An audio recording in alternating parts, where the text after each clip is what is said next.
آپ نے سنا ہوگا حضور نے سورہ رحمان کے بارے میں فرمایا ہے، سورۃ الرحمن عروس القرآن، یہ سورہ رحمان جو ہے یہ قرآن کی دلہن ہے۔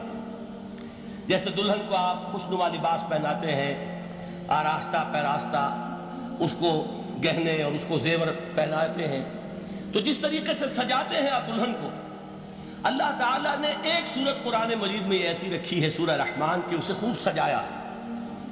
اس میں الفاظ کا در و بست، اس کا اپنا ایک ڈیوائن میوزک ہے۔ وہ تو اللہ تعالیٰ قراء جو ہے خاص طور پر مصر کے قراء، اللہ تعالیٰ ان پر رحمت نازل فرمائے، ان کی خطاؤں سے درگزر کرے۔ جس طرح قرآن کے انٹرنسک میوزک کو انہوں نے واضح کیا ہے، واقعہ یہ ہے کہ اگر یہ لوگ نہ ہوتے، شیخ عبد الباسط محمد عبد الصمد، شیخ محمود خلیل حسنی، یہ لوگ کہ جنہوں نے قرآن کے اس غنا میوزک، یہ لفظ جو ہے آپ حیران نہ ہو کہ میں یہ کوئی شاید توہین کر رہا ہوں قرآن کی، حضور نے یہ لفظ استعمال کیا ہے، تغنو، اس قرآن کو اچھی سے اچھی خوشلہانی کے ساتھ پڑھو۔ من لم یتغن بالقرآن فلیس منا، جو قرآن کو بہتر سے بہتر انداز میں، اچھی سے اچھی آواز میں، خوشلہانی کے ساتھ پڑھنے کی کوشش نہیں کرتا، وہ ہم میں سے نہیں ہے۔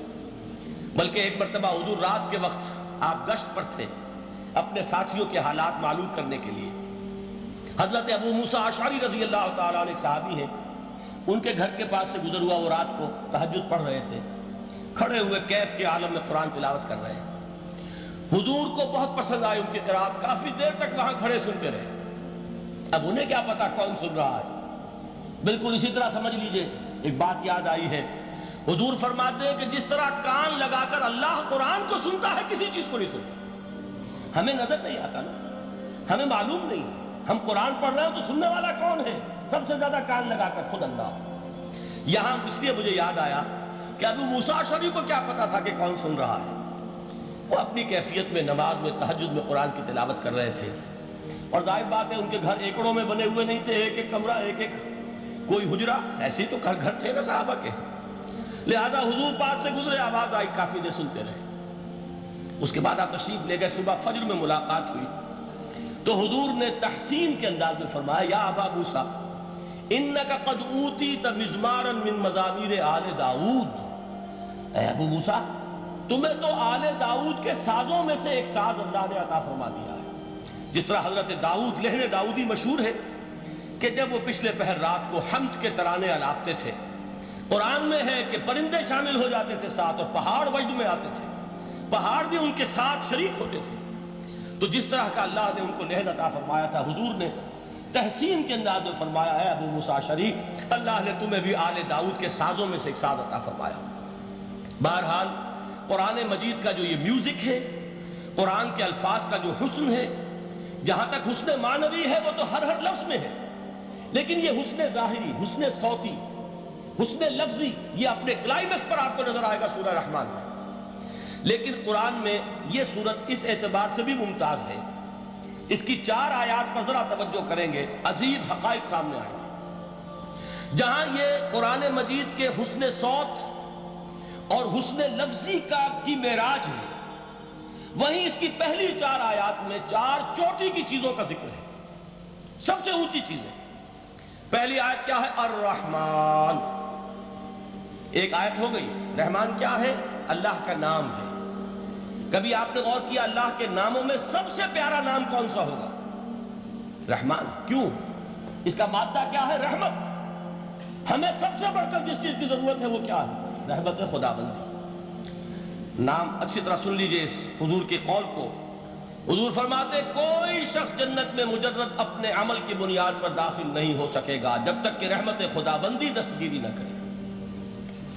کسی صحابی نے بڑی ہمت اور جرأت کا ثبوت دیا کہ پوچھ لیا، کیا حضور آپ بھی؟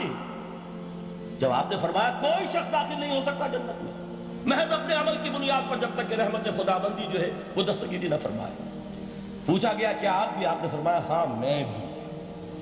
آپ انداز کیجئے کہ اگر محمد الرسول اللہ بھی رحمت خداوندی کے ضرورت مند ہوں تو تاب دیگراں چے رسد، ہماری تو سب سے بڑی ضرورت رحمت خداوندی ہے۔ اب یہ رحمت جو ہے قرآن مجید میں اللہ تعالیٰ کی یہ شان 2 الفاظ کے ذریعے سے آتی ہے، رحیم اور رحمان، اور کوئی مادہ نہیں ہے جس سے 2 نام بنتے ہوں اللہ کے۔ لیکن یہ مادہ ہے واحد رحمت کا کہ جس سے رحمان بھی ہے رحیم بھی ہے۔ رحیم صفت مشبہ ہے، رحمت دائم ہو جائے گی، مستقل ہوگی تو رحیم کہیں گے، اور رحمان اس میں رحمت کی ہے وہ شان ہے کہ جیسے ٹھاٹھے مارتا ہوا سمندر ہو، ہیجان کی کیفیت، طوفانی کیفیت، رحمت خداوندی کا طوفانی جوش، وہ ہے رحمان۔ آپ تو رہتے اس علاقے میں ہیں، آپ کو معلوم ہے عرب اگر بھوکا مرا جا رہا ہو تو کیا کہے گا؟ انا جوعان۔ پیاسا مرا جا رہا ہو انا عطشان۔ بہت غضبناک ہوگا غضبان، غضبان آصفہ قرآن میں آیا، بہت غضبناک۔ رحمان جس کی رحمت جو ہے جوش میں ہے، ٹھاٹھے مارتے ہوئے سمندر کے مانند۔ تو یہ اللہ تعالیٰ کے ناموں میں سب سے پیارا نام۔ اب آگے چلیے، الرحمن علم القرآن، رحمان نے قرآن سکھایا۔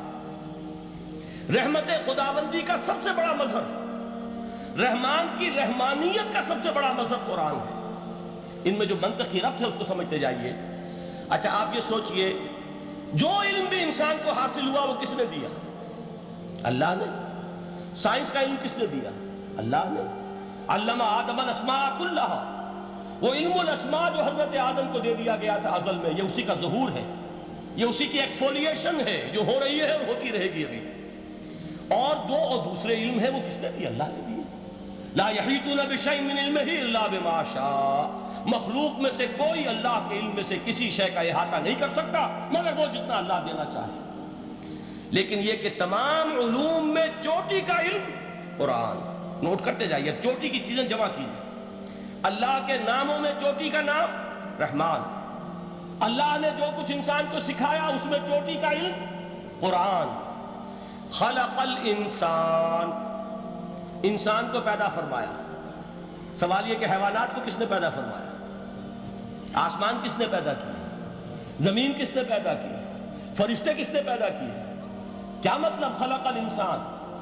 اس کی تمام مخلوقات میں اس کا کلائمیکس، اس کی تخلیق کی معراج، اس کے تخلیق کا نقطہ عروج انسان ہے۔ یہ ہے کہ جو مسجود ملائک بنا ہے۔ وَلَقَدْ كَرَّمْنَا بَنِي آدَمَ وَحَمَلْنَاهُمْ فِي الْبَرِّ وَالْبَحْرِ وَرَزَقْنَاهُمْ مِنَ الطَّيِّبَاتِ وَفَضَّلْنَاهُمْ عَلَى كَثِيرٍ مِّمَّنْ خَلَقْنَا تَفْضِيلًا۔ تو تخلیق میں سب سے اونچی تخلیق انسان کی، علموں میں سب سے اونچا علم قرآن کا، اللہ کے ناموں میں سب سے اونچا نام رحمان۔